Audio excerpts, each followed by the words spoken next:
We are thrilled to welcome Justin Williams. We're so excited to be able to talk with you. First things first, we know what a competitor you were on the ice. You now play golf and pickleball with the same passion. Talk to us about your mindset as you compete on the course and in pickleball. Yeah, so I'm here at the Invited Celebrity Classic in Dallas.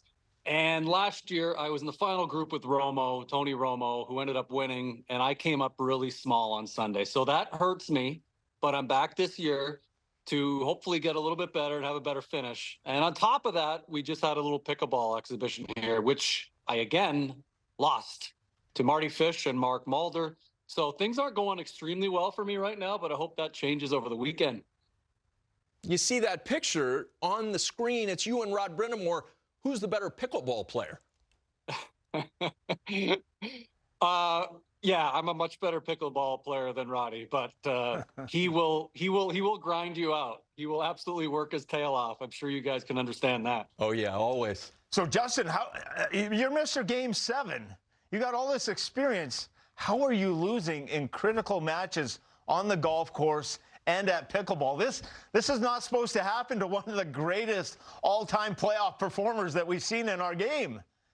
You know what? You know what I've attributed to? I knew I was good at hockey, but I know I'm just okay at these other things. I want to be really good, but it's just something when you're done playing hockey, like you need to get your competitive juices out somewhere, right? And I'm not playing against the world's best anymore. I'm too old for that. These guys are way too fast nowadays, but it's been fun competing in other things and having fun doing it. Willie, I'm going to stay right on that Game 7, your success that you've had. And really, I don't know that any player has ever come up as big as you have in Game 7s. You're 8-1 in those Game 7s. You had your 15 points. You won your 3 Stanley Cups. As these players are heading into big games, because every game in the playoffs is going to be a big game, what did you do to have perform at that level? What would you tell some players right now as they head into playoffs about how to perform well in the big moment like you were able to do? Yeah, I mean, I had some great leaders in front of me show me how to do it, right? I mean, you can't do things. It's not just an absolute innate ability to just do something. You have to be surrounded amongst great people, and you have to learn, right? And that's, you see it around the NHL. You know, teams that are making it are teams, you know, who have been there before.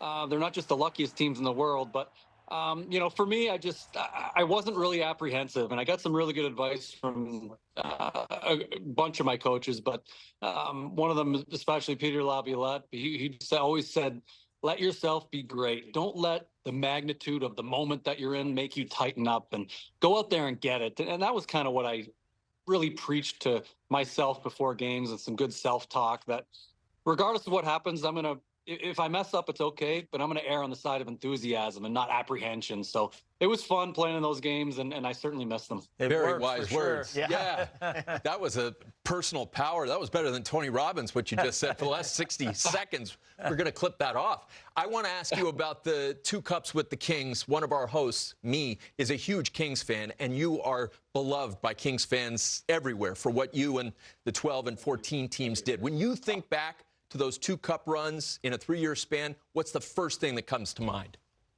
Well, the first thing recently that comes to mind is we have a 10-year cup anniversary, which is ridiculous that it's been 10 years since we won in 2014. But I think the first thing that comes to mind is just the players that you play with, the memories that you create with your teammates, and having that special bond. I mean, that's going to just be there forever. And everyone who's won a Stanley Cup feels that same way. So that's really the first thing that comes to mind is memories with your teammates. And Justin, you're involved with the Carolina Hurricanes. The trade for Jake Guentzel positioned well. They failed to get over the hump here in the Rod Brindamore tenure. A lot of success knocking on the door in the playoffs. What does it take for this Carolina team to make that jump and get to the Stanley Cup final and maybe win a final? Yeah, I mean, listen, you give yourself a best opportunity every year. And obviously with Carolina, the success we've had lately, getting into the playoffs every year is great. You got to give yourself a spot, give yourself a chance. And I think this team right here has got all the makings of a Stanley Cup winning team. And fortunately for us this year, we're healthy coming into the playoffs. That's just such an important thing to do.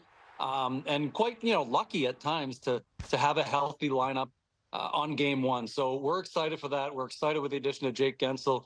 Evgeny Kuznetsov. We have a great opportunity to do something big, and I know the players feel that as well. And Justin, you got a big reunion coming up in LA, and I know you still follow the Kings and still got lots of friends in the organization there. They're going in as an 8th seed. You guys went in as a lower seed with the Kings there. Can the Kings win a cup this year? And how are they going to do it if they do? There's 16 teams in. There's 16 teams who can win a cup. You see it every year over and over, and people will roll their eyes and not believe you, but you get hot at the right time. You get a right goal. You get just feeling really good about yourself. You get on a little roll, and sometimes it can snowball into something great. And fortunately for us, as an 8th seed in 2012, we played 4 series, obviously, to win the cup, and we were up 3-0 in every single one of them. And as an 8th seed, anyone would have told you that, you'd be crazy. But you have an opportunity if you get in. And teams that are playing well and had to battle through all the way to the end of the playoffs, they have a chance too. And I'm excited for this year's playoffs. It's really awesome to actually see it as a fan of hockey, how good this regular season has been, and I'm super excited for playoffs. Just following up on that 2012 run, you mentioned up 3-0 in every series. Jonathan Quick was otherworldly good. I know you don't like talking about yourself, but you do like talking about your teammates. How great was Jonathan Quick in those cup runs?